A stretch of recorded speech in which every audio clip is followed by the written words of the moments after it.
afternoon, everyone, and welcome back to this week's episode of the Digital Law News, produced by Anson Evaluate. I'm Amelia Davies, an apprentice solicitor at Digital Law UK. I'm joined by my colleagues Peter Wright and Sharon Urbano, and we're just going to run through some news stories which have been coming up this week. I'll pass over to Peter and then Sharon to introduce themselves, and then we'll get started. Thanks, Amelia. My name's Peter. I'm a solicitor and the managing director at Digital Law. And to think that we were wondering if this week will be a slow news week with more stories from Eastern Europe, when instead we've had some massive bits of enforcement to discuss with you today, amongst some other things. So I will pass back so you can kick us off, and also welcome Sharon to the podcast as well. Hello, I'm really excited to be back. I'm the paralegal here at Digital Law, and I'm looking forward to discussing all that we've got planned to. Thanks, Sharon. So moving swiftly on to our first story today, because we've got a lot to cover. So this first one's a big one. So, I mean, I don't think there's a week that goes by where we don't talk about some of the big tech giants, and this week is going to be very much the same. We're starting with Facebook/Meta. So Ireland's Data Protection Commission has fined Meta 17 million euros over 12 data breaches. It said the company violated several articles of the European Union's General Data Protection Regulation, GDPR, by failing to have in place appropriate technical and organisational measures which would enable it to be readily demonstrating the security measures that it implements in practice to protect EU users' data. Now that sounds like a mouthful, but I'll pass over to Peter to kind of unpick that and explain why this is so important. Thank you, Amelia. And this is a big headline until you sort of then stand back and look at it strategically. And while it is significant that the Irish Data Protection Commissioner, which classically is somewhat under-resourced in that it really doesn't have the resources of some of the other big European regulators, like those in France in particular. They've carried out an investigation, they've issued a fine here, and 17 million sounds a lot on the face of it until you realise that Facebook's turnover is that immense, and also that at the same time WhatsApp was fined at 267 million euro only last year, at the same time that Amazon was fined the best part of €250 million as well. So when you think that big fines like that have been meted out within the fairly recent past, suddenly 17 million euro here seems comparatively small fry, and suggests that as part of the mechanism that's usually followed when fines like this are given out, usually the Irish DPC won't have done this without notice to Facebook. They will have had a dialogue with them, and they've said, we're concerned about certain aspects about how you're processing data, and we are therefore considering enforcement against you. And then Facebook will have said, well, no, there's no need to do that. You know, this is actually how we're looking after data, issuing a defense really in terms of their processing practices. And it will have been as a result of that dialogue that what could have perhaps been a much larger fine has probably been significantly watered down until we get to the level that we're at in this headline. And also, let's bear in mind as well here that we're talking about 12 different issues with regards to how data is processed. Yet, even with 12 individual infractions of GDPR, that still only got us to 17 million euro. That's the really surprising thing here. So big headline that Facebook has been fined without doubt. But if anything, as I say behind the story, the shock is that it really isn't more. I'll be brutally honest, after those large fines for Amazon and WhatsApp last year, I was expecting something at least in the same region of that, sort of $250 million.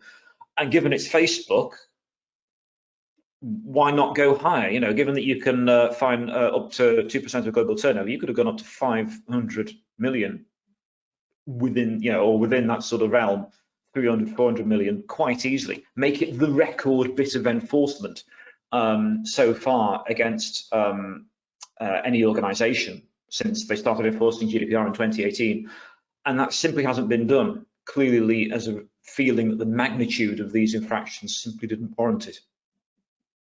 I mean, it's quite interesting as well, the fact that obviously you've spoken about Amazon and WhatsApp.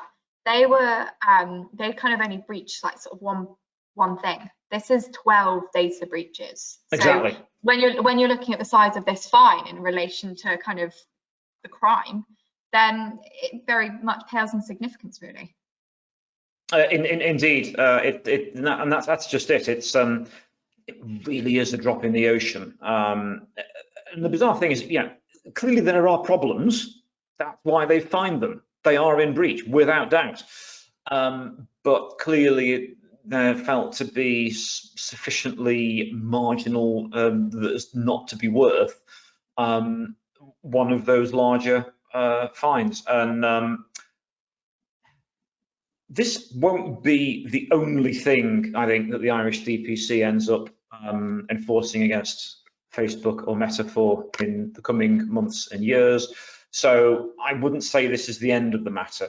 We're probably going to see continuing rolling enforcement against Facebook as various different investigations that the Irish DPC has will probably carry on. But the problem here as well is that the Irish DPC, think about it, it's one of the smallest data protection regulators in Europe, and they're responsible for Facebook, Apple, Microsoft, Google, Amazon, to name but 5. And there's loads of large tech firms who have got all of their infrastructure in the Republic of Ireland. So therefore, the Irish DPC has to regulate all of them, and it simply isn't resourced appropriately to be able to do that. And until something is done about that, there's going to be this sort of disproportionate inequality of arms of a very small comparative regulator taking on big tech companies who have, in comparison, very, very deep pockets, very, very expensive and well-versed in-house lawyers who will simply bombard the regulator with obfuscation, documentation, and excuses and reasons as to why they are not in breach. And that's why, it's taken years for them just to get this far in terms of finding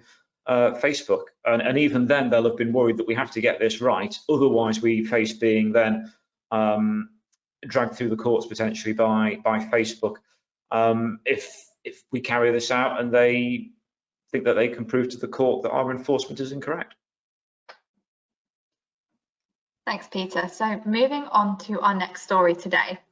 So this is looking at the Metropolitan Police. As you'll know, the Metropolitan Police has had a few unfortunate stories released about them this week, and this is going to be one of them. So the Met Police have been showing off their new facial recognition system. And so this facial recognition system has been challenged by Big Brother Watch Director Silkie Carlo, and there is a 95% rate of misidentification by the technology. And so Cressida Dick, the commissioner, replied when questioned that we're not going to get into the debate about 95%, as that's not the position we have. And so I'll pass over to Peter to unpick this. Thanks. I mean, the scary thing here is that this sort of technology is increasingly used in different states, different jurisdictions around the world, some where they're significantly more authoritarian than the UK. So there's always been a significant amount of resistance to its introduction in the UK, led by civil liberties groups like Big Brother Watch. The scary thing here is the headline that says that 95% of those identified by this technology, it proves to be actual misidentification. Delve a little bit deeper into the story, and it turns out that, of course, that these cameras and this technology works even more poorly with women and people of colour. And therefore, it really doesn't give you any confidence that the technology would work to a reasonable degree of accuracy. I mean, how could you reasonably take identification evidence from this and hope you could then get it to stand up in court and say, oh, well, beyond reasonable doubt, this is the individual who's featured in the evidence? I mean, it simply wouldn't stand up to scrutiny in terms of being able to satisfy and be used as the bedrock to put together a case to say that someone is guilty of something beyond reasonable doubt. That's the way that all expert evidence works when it's put into court, and then very often you'll have the experts, you'll have to talk about their reasoning and methodology, and in this instance you couldn't reasonably stand up and say, oh well, this technology here proves that this individual has been identified. And indeed, at the time here, Cressida Dick, the outgoing Metropolitan Police Commissioner, was asked about a specific incident where a young black boy had been wrongly flagged by facial recognition cameras as being a wanted criminal last month, when he wasn't. He was not the correct criminal in terms of, they say, oh, this person's a criminal, when they were entirely innocent, the wrong person was being identified. And in this instance, sadly, the response from the Metropolitan Police Commissioner was to bluster and babble on about how the 95% figure wasn't the one that the Met was looking at, and then when pressed further, just walked away.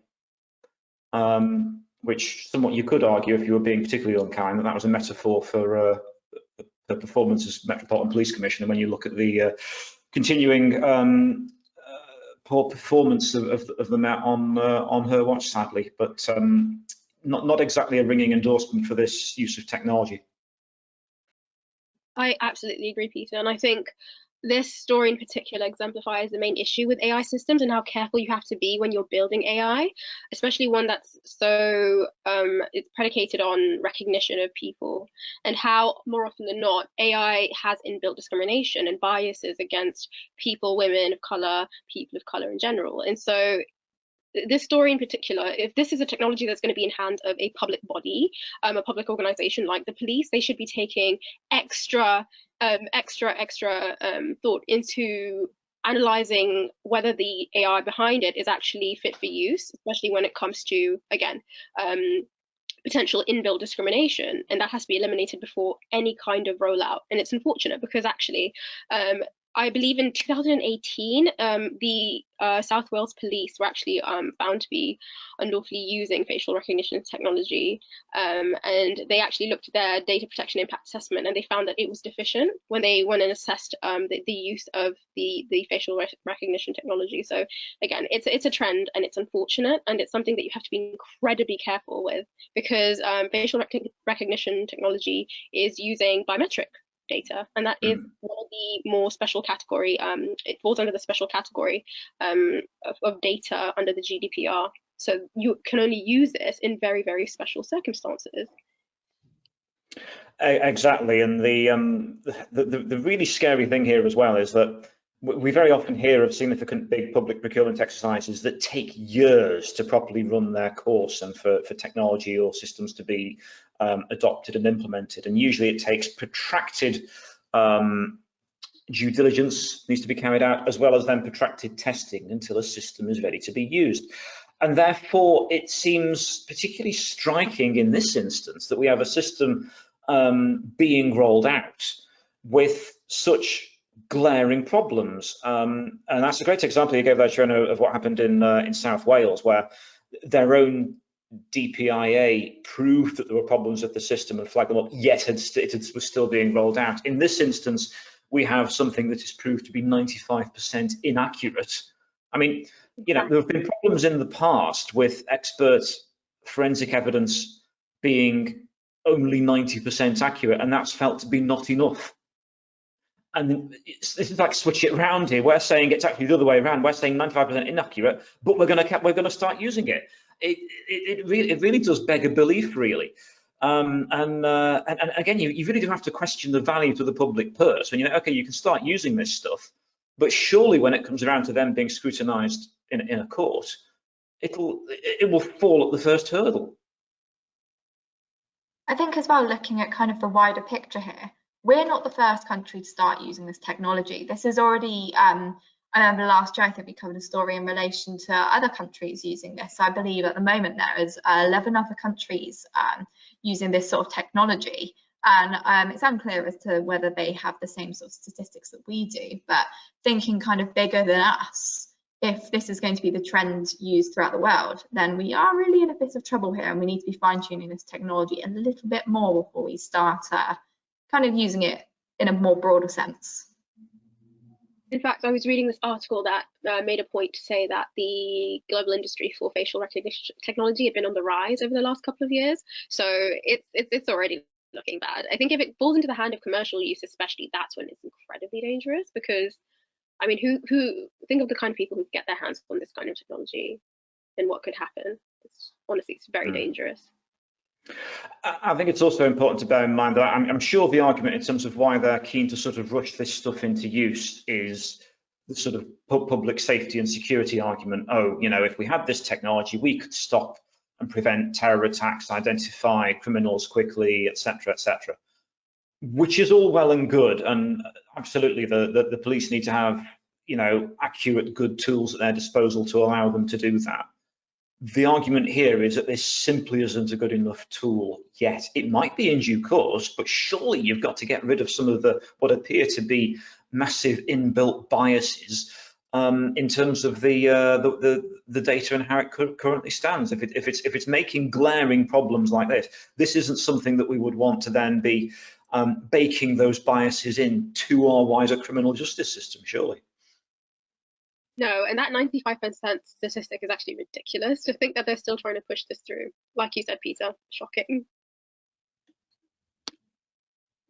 Moving on to another shocking story. So this is very specifically linked to law firms. So the leading criminal law firm Tuckers has been fined $98,000 by the Information Commissioner after a ransomware attack that encrypted nearly 1 million files, exploited its negligent security practices. So the firm knew it had problems with their cybersecurity the previous year, having failed the government-backed Cyber Essentials standard, but did not rectify them quickly enough. And the attack in August 2020 encrypted 972,191 individual files stored on an archived server. And so some of these files related to court bundles, as well as 15 criminal cases which had concluded, and 45 civil bundles, which were a mixture of archived and live cases. And so this is a massive story to tackle in relation to law firms. It certainly is, and it represents the largest piece of enforcement by the Information Commissioner against a law firm since ACS law, which was way back in 2010 under the old Data Protection Act. The point here is several points. First, it's enforcement under the UK Data Protection Act 2018, which enforces the UK GDPR. So we have a clear example now of enforcement. It is also a cyber attack, a piece of ransomware, which is probably the most prevalent form of cyber attack out there. This happened in August 2020, so literally just after the first lockdown, pandemic was still in full flow. So you've got lots of people having to work from home, lots of potential gaps in systems and security. Then we've got the problem here that this is a law firm focused on criminal law, dealing with a lot of very sensitive information by definition. The interesting thing is that they tried to pass Cyber Essentials and fail. And the interesting thing is that Cyber Essentials itself is a security standard that's backed by the UK government, but the UK government has failed it to actually update the Cyber Essentials standard. So an awful lot of leaders in the cybersecurity industry now see Cyber Essentials as fairly worthless because it doesn't reflect technology and advanced persistent threats now in 2022, or really advanced persistent threats for about a good 5 or 6 years. So the fact that they've failed to even get a accreditation standard that really is not worth an awful lot, if we're brutally honest, should have been setting off a massive alarm bell. But along comes the pandemic. They didn't rectify the errors that the failure to get Cyber Essentials had highlighted, and that's where the ICO has therefore come down quite heavily, because the firm has been told this is where you've got problems, and they've not done anything to demonstrate that they're on top of rectifying those problems. Don't forget, with GDPR, it always comes down to demonstrating compliance. So if they could show we failed Cyber Essentials, but we had a plan to then make sure that our systems were properly secure, we'd identified weaknesses, this was the plan we had in place, these were the measures that we were taking, you could show to the ICO, look, we've done all we could be reasonably expected to. In this instance, that clearly hasn't happened. And therefore, we've got a large-scale attack here. The other problem is that traditionally with ransomware, you tend to think, well, that's locked and we can't now access our data. But what's happened here is that the hackers have done what is the increasing vogue, which is to then end up publishing the personal data that they have acquired on the dark web so that others can then access it. And that's compounded the problem in the sense of the problem here, particularly as we've got privileged material what is privileged material. This constitutes information that would have been exchanged between defendants and their legal advisors that may not have been disclosed as part of the legal proceeding. So things like proofs of evidence, which are the full statements that an individual might put together to their lawyer before they then take out the key elements that will form the bedrock for defence and the information you're going to put before court. So again, could refer to other third parties, could refer to other individuals, events, family members, various other confidentialities. So we're talking about sensitive information about a lot of people, not just the actual sort of clients. We're talking about lots and lots of personal data wrapped up here. And when you've got large cases like this, I mean, the fact we've got bundles referring to 15 criminal cases, 45 civil cases, that gives you an idea of the scale of information that we're looking at there. And therefore, the ICO admits here that while primary culpability rests with the hackers, they see that Tucker's provided them a weakness to exploit. So the point is here that, and this isn't just a thing where law firms have to think about this, any professional services firm or any organization really needs to be thinking about making sure, are you providing an easy route in for attackers that they can exploit? In this instance, the ICO is saying, yes, you knew there was a weakness, you didn't plug the gap. Another reason why this remains very, very relevant is that now it's 2022. We have the very unpleasant war taking place in Eastern Europe. An outcome of that is increasingly aggressive ransomware attacks, which are coming out from both sides with the potential to infect systems across Europe. So, if anything, there is even more of a risk from highly aggressive ransomware, the risks which need to be closed down in order to stop this sort of thing happening to any other organization. So, an incredibly timely piece of enforcement from the Information Commissioner. And this is also, of course, the new UK Information Commissioner, who's clearly laid down a significant mark. I mean, this investigation, I'm sure, was started under Elizabeth Denham, the outgoing ICO. But the point is that this has been is a sizable piece of enforcement and a very big example made of this firm as an example to the rest of the legal profession, as an example to the rest of the professional services industry as a whole. One thing to point out here as well is the fact that this is something that our clients come to us for. They come to us with these problems and they say, well, look, we've established that we're missing this gap here. How can we kind of plug the gap, like you explained, Peter? And this is one thing we're always trying to get across them. It's not always looking at best practice. It's looking at how can you demonstrate compliance as best as you can. It doesn't matter whether you're a massive corporate business with offices across the globe or whether you're a small business. It's the fact that you can prove that you, as a business, no matter what your size, can show that you are being as compliant as you can be. Exactly, and it doesn't mean spending fortunes on big expensive systems. It doesn't mean having to reinvent the wheel. There are very often straightforward things that can be done, just regularly installing the updates that software providers regularly provide. So those security updates and patches, make sure that they're properly and timely installed. Make sure that things like multi-factor identification are in place. Make sure you've got good training for staff so they can identify phishing and spear phishing attacks. I mean, this isn't stuff that should break the bank. This isn't stuff that should be difficult, but it's just having a good regime around that is all that the ICO is really looking for to then be able to know that you're on top of this sort of thing. And as I say, the big flashing light here was that issues were identified in failing to get cyber essentials, and then by the looks of it, insufficient action was taken to then implement and correct the issues that have been identified by that attempt to get cyber essentials, and that's where it's caused the problem. Thanks, Peter. So moving on to our next story today, we're moving over to France for this one. So French campaign websites failed to meet the EU personal data protection standard with President Emmanuel Macron's, who recently announced his re-election run.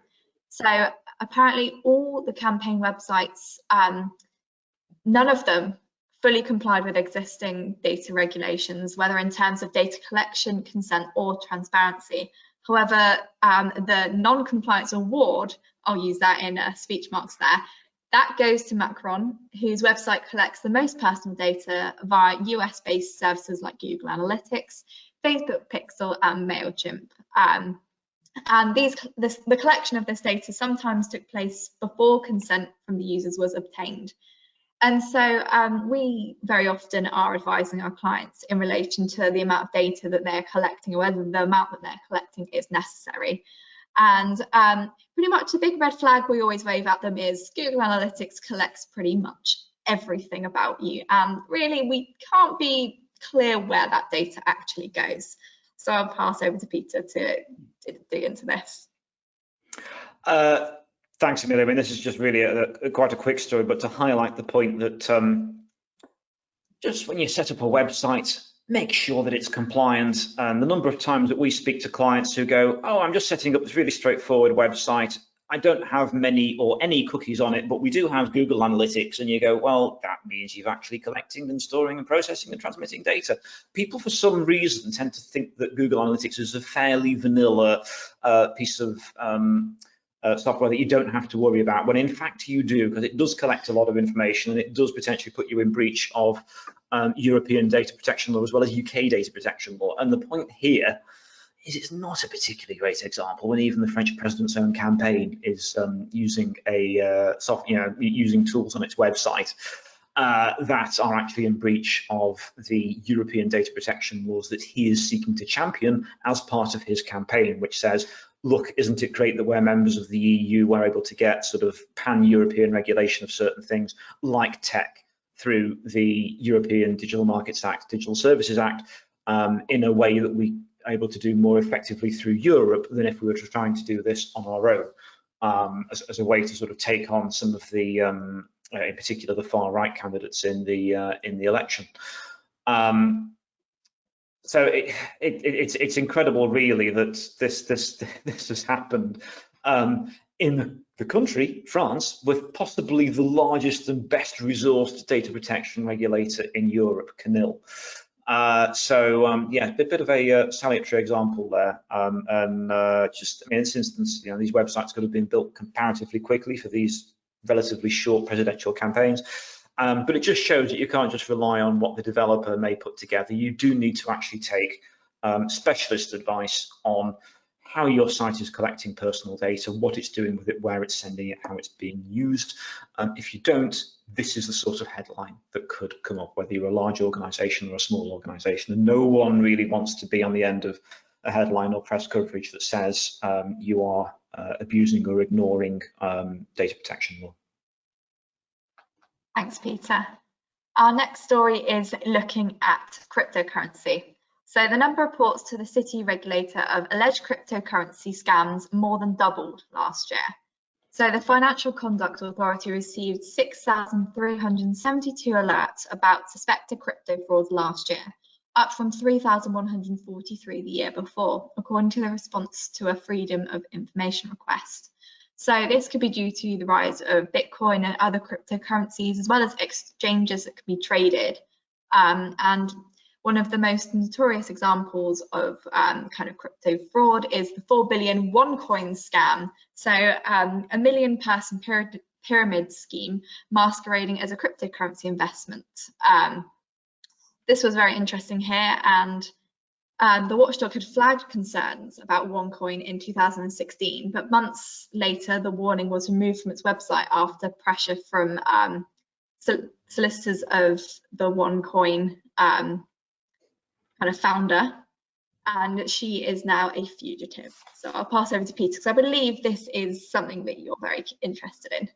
I am, and Amelia, it's great that you've seen there that you've referred to the OneCoin founder, because it's one of those names that's sometimes difficult to pronounce, but it's Dr. Ruja Ignatova, who set up the OneCoin pyramid scheme, which Dr. Ruja is now a fugitive, has been basically disappeared. No one knows where she is, and this was the subject of the podcast, The Missing Crypto Queen, the BBC podcast by Jamie Bartlett, an investigative journalist, a few years ago, and had a really good conversation with Jamie at a conference a couple of months back, and he did hint that another episode may land at some point. So I think this is an ongoing story with regards to OneCoin, but it's a fantastic example of the dangers around cryptocurrency investment.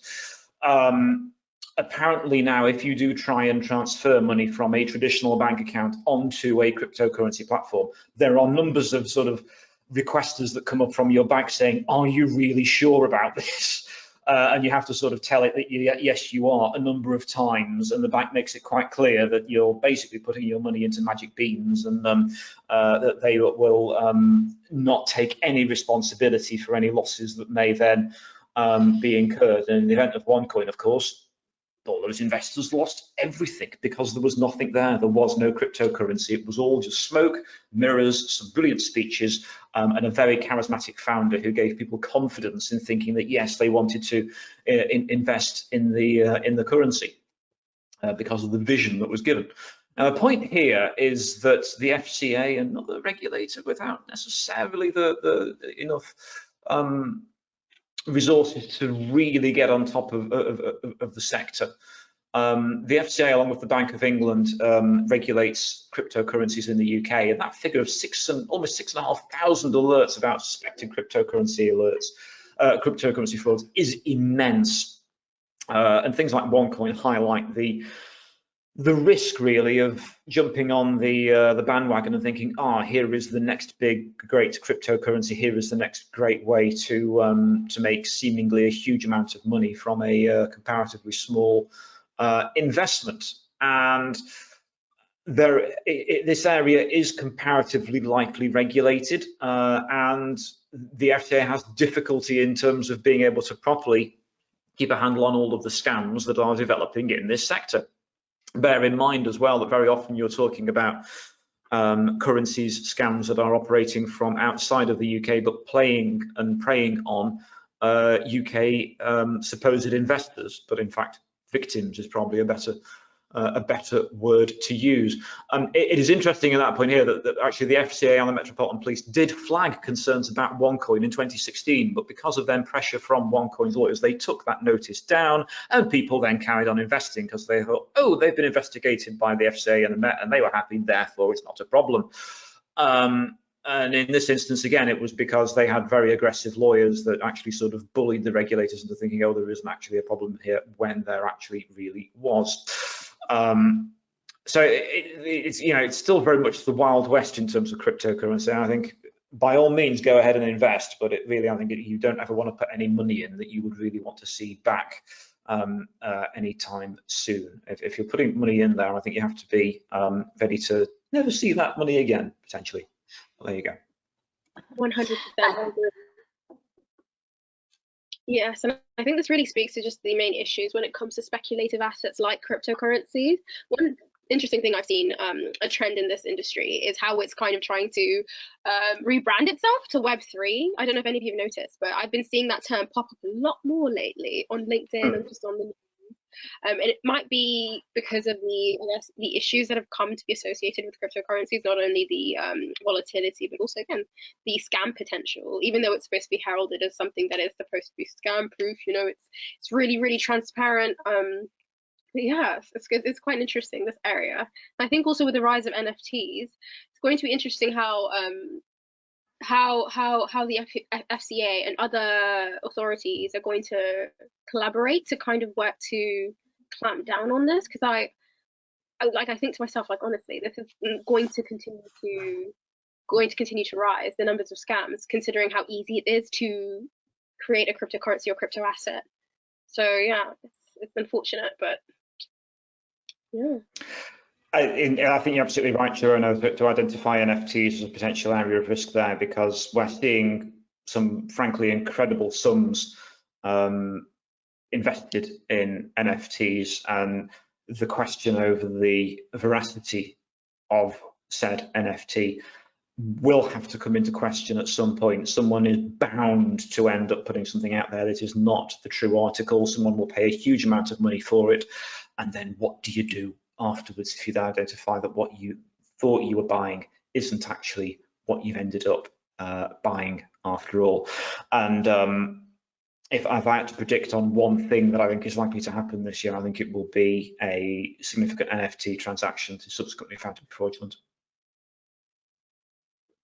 I second that prediction. I wonder if I should put money on that, potentially. I think that's definitely a fair prediction there. So moving on to our last story today. So this is looking at the online safety bill. So this bill aims to give the regulator Ofcom the power to fine companies that fail to comply with the laws of up to 10% of their annual global turnover. So this will kind of, if the bill passes through Parliament, the bill will require social media platforms to tackle legal but harmful content, such as exposure to self-harm, harassment and eating disorders. This isn't the first time we've mentioned the online harms bill in this podcast, but particularly kind of looking at the changes that have been brought about and have come to light today, there are a few interesting bits here, particularly looking at cyber flashing, which is essentially where you receive an unsolicited picture. And in cyber flashing, you could end up with a 2-year jail sentence if you're found to have committed the crime. However, this is all well and good. However, you do have to prove that there was intent behind the picture to cause either harm or distress to the person, or the fact that it was purely for sexual gratification. And so it'll be interesting to see where this one goes. I'll pass over to you guys to discuss this further. Thanks, Amelia. You know what? I'm genuinely in two minds about this bill.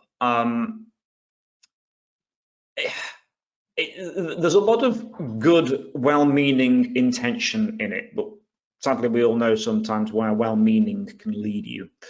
I think the intention of saying we want to make sure, I mean, we've seen enough about, you know, images, horrific images of child abuse, sexual abuse, the grooming, the harmful content that people are coming across that have led to suicides, self-harm, anorexia.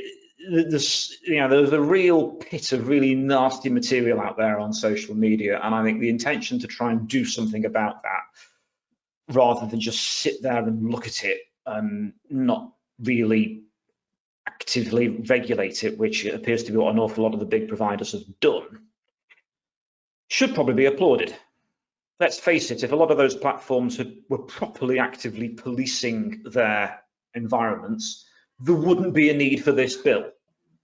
And the government's trying to say, well, we need to do something about this. The problem is, it's a bit like become a bit of a Christmas tree, or a bit like the wheelbarrow that then goes through Whitehall, with literally the sort of cry of bring out your dead, and everyone throws different baubles and tinsel into it. So what should have just been about trying to reduce some of the online harms that are there, then it becomes wider, and it starts going into issues where it could be construed as affecting freedom of speech. It could end up making it, you know, it's great, yes, they're trying to cut down on things like cyber flashing, but at the same time, then putting such a high bar on the evidence you have to prove it, that you wonder if any single conviction could ever actually be made for the way that they are defining the offence in such tight terms. The other thing with this, I mean, this is the bill that originally was in a sort of formulative stage last year, and then the incoming Minister of Culture, the Secretary of State for Culture at the time, said this bill is not fit for purpose. We need to take it away and work on it to make it something that will actually work. And this, unfortunately, the 12 months down the line, this is the best that we've got, which is disappointing, really, and not really a great ringing endorsement of the drafters putting this together.